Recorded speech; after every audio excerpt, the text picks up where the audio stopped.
उसने ही सब सुख दिए, जिसने दिया शरीर। तन से भोगो जगत को, मन से रहो फकीर। तो आम तौर पे हम भीख मांगने वाले को, भिखारी को फकीर कह देते हैं, परंतु वह फकीर नहीं होता है। फकीर तो बादशाह होता है। कबीर का एक दोहा है कि कबीरा जब हम आए जगत में, जग हंसा हम रोए। ऐसी करनी कर चले, हम हंसे जग रोए। तो जब कहीं बच्चा होता है तो रोते हुए ही पैदा होता है और जग हंसता है, क्योंकि सब मिलके उसकी खुशी मनाते हैं। परंतु कभी हमने यह नहीं सोचा कि हम रोते हुए क्यों आते हैं, हंसते हुए भी आ सकते थे।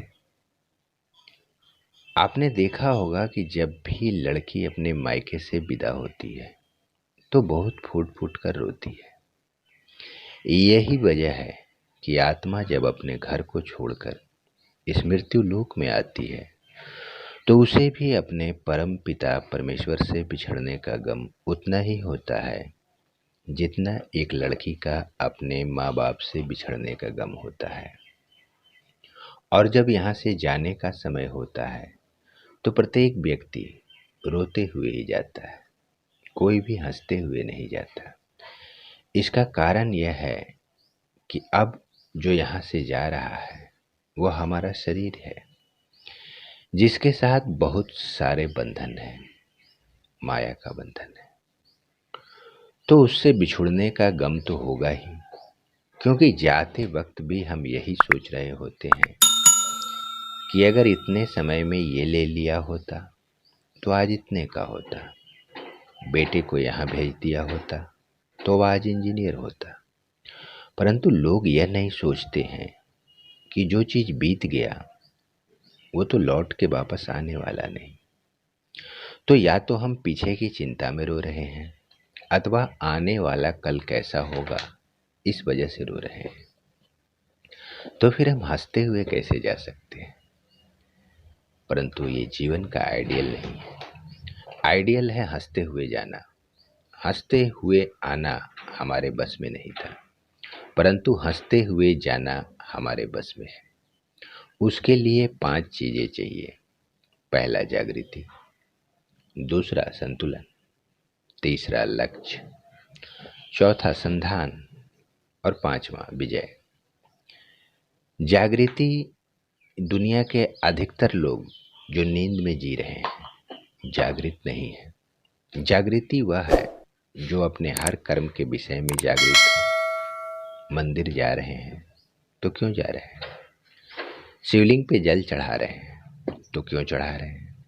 दुर्गा की जोत जला रहे हैं तो क्यों जला रहे हैं?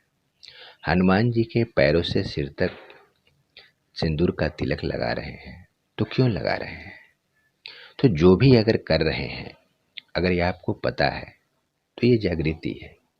और अगर आपको ये पता नहीं है तो ये सब तुम्हारी नींद का परिचायक है। संसार के सभी कर्म आप नींद में ही किए जा रहे हैं। संसार का कर्म जैसे अध्यात्म का कर्म, व्यक्तिगत कर्म, सामाजिक कर्म, पारिवारिक कर्म, तो इन सब में संतुलन बहुत जरूरी है। हम असंतुलित हो जाते हैं। क्रोध आया तो क्यों आया? तुमने संतुलन खो दिया इसलिए आया। और जिन बातों पे क्रोध करते हैं उनमें जागृति नहीं है। सब्जी में नमक ज्यादा है, पत्नी को डांट दिया, तुमने अपना संतुलन खो दिया। नहीं तो यह भी कह सकते थे कि ले जाओ कुछ और दे दो खाने को, हो सकता है गलती से तुमने 2 बार नमक डाल दिया होगा। तो पूरे परिवार में जहाँ संतुलन बिगड़ता है वहीं समस्याएं खड़ी हो जाती हैं। और तीसरा है लक्ष्य। तो जागृत रहने और संतुलन बनाए रखने का सबसे बड़ा मेन लक्ष्य है कि एक लक्ष्य होना चाहिए हमारा।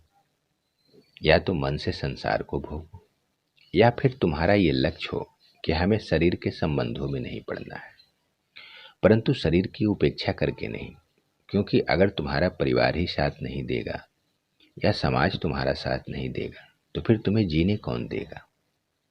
और चौथा है संधान। बिना जागृति के लोक और परलोक दोनों में संतुलन नहीं बनेगा, और उसके लिए लक्ष्य का होना बहुत जरूरी है। तो ये तीनों काम जब तुमने कर लिया तो चौथा काम वह अपने आप तुम्हें करने के लिए प्रकृति निश्चित रूप से रास्ता देती है, बशर्ते कि तुम्हारा संकल्प सही हो। और अंत में अगर ये चारों काम तुमने सही रूप से कर लिया तो तुम्हारी विजय निश्चित है, उसे कोई रोक नहीं सकता। तुम्हें हंसते हुए जाने से कोई रोक नहीं सकता।